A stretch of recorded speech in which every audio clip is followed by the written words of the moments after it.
Assalamualaikum warahmatullahi wabarakatuh. Pada video kali ini saya akan mempresentasikan tugas makalah mata kuliah organisasi dan arsitektur jaringan yang berjudul Sistem Operasi Android. Sebelum masuk ke pembahasan, kita perkenalan dulu. Perkenalkan, nama saya Ahmad Yahid Bustami, NIM 1202300066 semester 2B. Ini dokumentasi kelompok saya. Pokok pembahasan: yang pertama, apa itu Android; yang kedua, sejarah Android; yang ketiga, kekurangan dan kelebihan Android; yang keempat, perkembangan Android. Pada awal mulanya, Android Inc. merupakan sebuah perusahaan software kecil yang didirikan pada bulan Oktober 2003 di Palo Alto, California, Amerika Serikat. Didirikan oleh senior di beberapa perusahaan yang berbasis IT dan communication, diantaranya yaitu Andy Rubin, Rich Menner, Nick Series, dan Chris White. Menurut Rubin, Android didirikan untuk mewujudkan mobile device yang lebih peka terhadap lokasi dan preferensi pemilik. Ini dia wajahnya dari mereka. Awal tujuan dari sistem Android yaitu untuk kamera digital. Lalu tidak lama kemudian mereka menyadari bahwa lingkungan pemasaran untuk kamera digital itu tidak terlalu besar dan luas. Setelah itu, mereka berpikir untuk melakukan pengembangan sistem operasi Android pada perangkat yang pemasarannya cukup besar dan luas, dan itu ditunjukkan pada smartphone.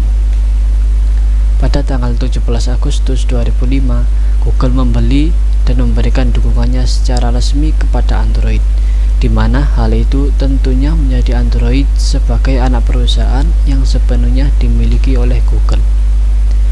Di perusahaan Google ini, tim yang dipimpin oleh Andy Rubin mulai melakukan pengembangan platform gadget dengan memanfaatkan kernel Linux. Setelah itu, Google memasarkan platform tersebut kepada produsen gadget dan operator nirkabel dengan janji bahwa mereka akan senantiasa menyediakan sistem yang fleksibel dan bisa diperbaharui. Sistem operasi Android ini selalu mengalami perkembangan dan pembaharuan. Sejak tahun 2008 tersebut, Android secara perlahan dan bertahap melakukan berbagai pembaharuan dan pengembangan guna meningkatkan kinerja sistem operasi, menciptakan berbagai fitur baru, melakukan penyempurnaan serta perbaikan pada bug yang terdapat pada versi sebelumnya. Tahu nggak sih, pemberian nama pada berbagai versi utama Android ini diberikan menurut urutan alfabet, dan keseluruhannya itu merupakan makanan pencuci mulut yang mengandung gula, dari versi pertama sampai yang versi 8. Itu Alpha, Beta, Cupcake Donut, Eclair Froyo, Ginger Brains, Honeycomb Es Krim Sandwich, Jelly Bean KitKat, Lollipop, Marshmallow, Nugget, dan Oreo. Kelebihan dan kekurangan Android. Yang pertama, sistem operasi open source memungkinkan pengguna untuk membuat software sendiri. Yang kedua, memiliki banyak aplikasi software maupun aplikasi mulai dari berbayar dan gratis. Yang ketiga, tampilan terlihat lebih elegan. Yang keempat, bersifat multitasking, yaitu dapat menjalankan berbagai aplikasi dalam waktu bersamaan. Kekurangan Android. Yang pertama, baterai yang cepat habis. Itu merupakan salah satu penyebab dari penggunaan multitasking. Yang kedua, pengoperasian sedikit lebih sulit dibandingkan handphone lain. Yang ketiga, koneksi internet yang mahal. Yang keempat, harus selalu terhubung ke internet untuk mengakses fitur-fitur. Perkembangan Android. Pertama kali dirilis pada tanggal 23 September 2008. Sebenarnya Android versi pertama ini akan dinamai dengan nama Astro, tapi karena alasan cipta dan trademark, Astro tidak jadi disematkan pada versi pertama. HTC Dream ini yang menggunakan OS pertama. Android versi 1.1 merupakan Android awal di di mana memberikan sentuhan sistem antarmuka bagi pengguna atau user interface yang baik, serta beberapa aplikasi yang lain.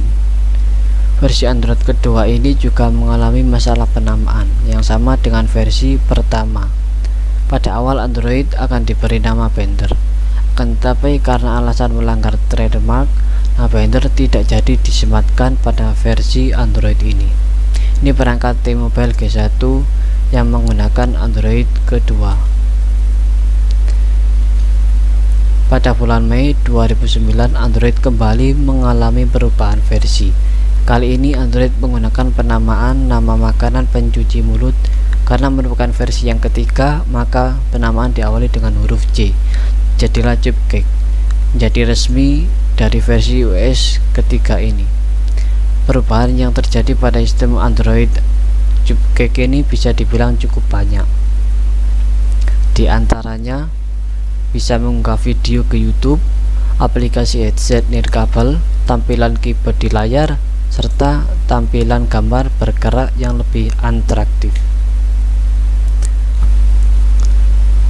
Versi 1.6 diluncurkan dalam tempo kurang dari 4 bulan semenjak peluncuran Android Cupcake, yaitu pada bulan September 2009. Android versi Donut memiliki beberapa fitur yang lebih baik dibanding dengan pendahulunya. Yang pertama, pencarian dan UI yang lebih user friendly, sudah mendukung teknologi CDMA, EVDO 8021X dan VPNS. Support layar dengan resolusi WVGA. Masih di tahun yang sama, Android kembali merilis operating system versi terbarunya, yaitu Android versi 2.0 atau 2.1 Eclair. Android Eclair diluncurkan oleh Google 3 bulan setelah peluncuran Android versi 1.6 dengan meluncurkan 4 versi di tahun yang sama. Terjadi penambahan fitur untuk pengoptimalan hardware. Yang pertama, peningkatan Google Maps, pembaruan UI dengan browser baru dan dukungan HTML5, daftar kontak yang baru, dukungan flash untuk kamera 3,2 megapiksel, digital zoom, dan Bluetooth 2.1. Beberapa versi update-nya antara Android versi 2.0, kemudian versi 2.0.2, dan terakhir versi 2.1. Butuh 5 bulan bagi Google untuk melakukan regenerasi dari Android Eclair ke versi Froyo atau Frozen Yogurt. Pada tanggal 20 Mei 2010, Android versi 2.2 dirilis. Sistem operasi dengan julukan Froyo ini melakukan beberapa update dan juga pembenahan seputar aplikasi serta tampilannya, membuat slot microSD berkapasitas besar, support terhadap Adobe Flash Player 10.1, peningkatan pada kecepatan membuka dan menutup aplikasi. 7 bulan kemudian, Android kembali melakukan gebrakan dengan merilis Android versi 2.3 atau dikenal sebagai Android Fingerprint. Terdapat beberapa fitur yang diperbarui versi 2.3 ini. Yang pertama, dari segi tampilan, Fingerprint jauh lebih interaktif dan sudah mampu mendukung fitur dual kamera untuk melakukan video call. Yang kedua, kemampuan untuk meningkatkan mutu aplikasi-aplikasi permainan berbasis mobile Android. Perbaikan terhadap dukungan layar resolusi WXGA dan di atasnya. Beberapa versi update yang dirilis antara lain versi 2.3 hingga 2.3.7. Pada bulan Mei 2011, Android versi 3.0 atau 3.1, yaitu Android Honeycomb, dirilis dan Motorola X-Home yang pertama kali menggunakannya. Halaman pengguna yang digunakan pada versi Android ini sangat berbeda karena disebabkan oleh tampilan layar yang lebih besar pada tablet serta untuk mendukung pengguna hardware dengan spesifikasi yang lebih tinggi yang menggunakan pada perangkat tersebut. Android ICS atau Ice Cream Sandwich juga dirilis pada tahun yang sama dengan Honeycomb, yaitu pada bulan Oktober 2011. Begitu banyak fitur-fitur terbaru yang disematkan pada sistem operasi ini, antara lain yaitu fitur yang memaksimalkan fotografi, grafis, dan resolusi gambar, kualitas video, sistem pengenal wajah, dan masih banyak lagi lainnya. Android Jelly Bean dirilis pada bulan Juli 2012. Fitur terbaru dari sistem operasi Android Jelly Bean ini salah satunya adalah peningkatan kemampuan on-screen keyboard yang lebih cepat serta lebih responsif, dan beberapa fitur keren lainnya.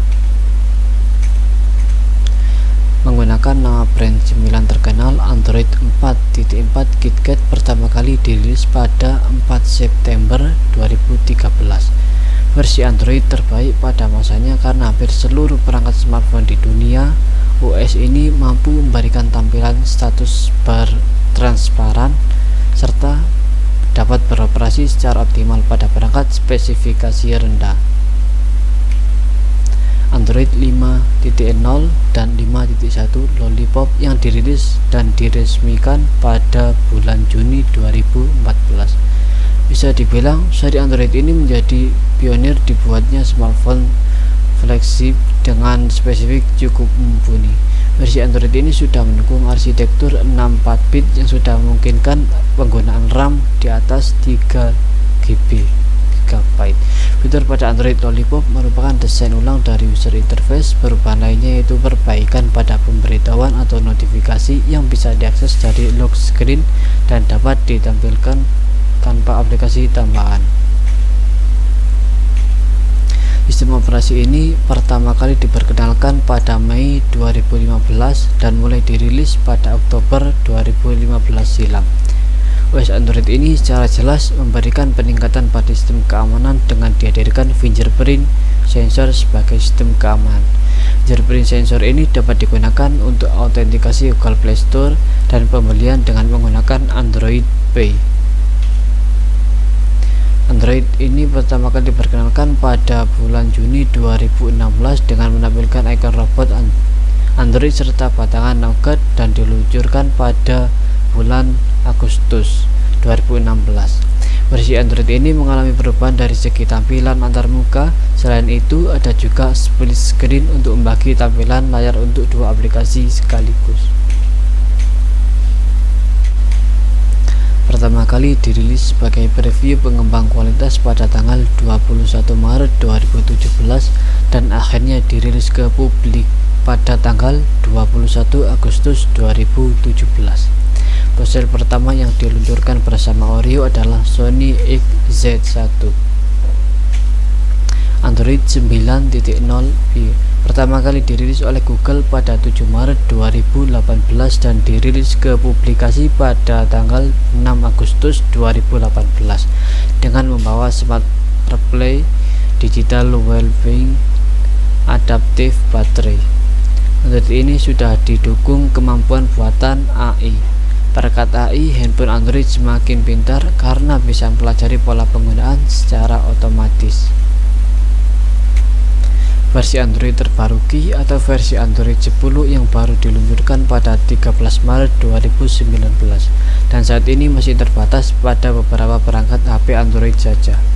Fitur unggulan Android 10 yang pertama, teks otomatis, tema gelap, update keamanan, mode fokus. Android 11 dirilis pada tanggal 8 September 2020. Versi Android ini merupakan versi Android terbaru hingga saat ini. Android 11 ini berfokus pada orang dan bersikap ekspresif dengan ruang kontrol baru dan fitur privasi, memperluas aplikasi dengan notifikasi dan percakapan, mencoba izin satu kali, menampilkan perangkat dan media kontrol. Bekerja lebih cepat dengan berbagai fitur seperti tombol kompatibilitas, penginstalan tambahan. Kesimpulan, yang pertama, sistem operasi Android telah berubah secara signifikan menjadi kekuatan dominan dalam waktu yang relatif singkat. Yang kedua, Android telah memiliki banyak reformasi sehingga memiliki banyak perkembangan, bahkan telah menyaingi iPhone yang dikenal memiliki teknologi paling canggih dalam dunia gadget. Yang ketiga, dukungan Google kepada Android itu yang menjadi pendongkrak Android dalam ekstensinya di pasar global. Terima kasih. Apabila ada salah kata, saya mohon maaf yang sebesar-besarnya. Assalamualaikum warahmatullahi wabarakatuh.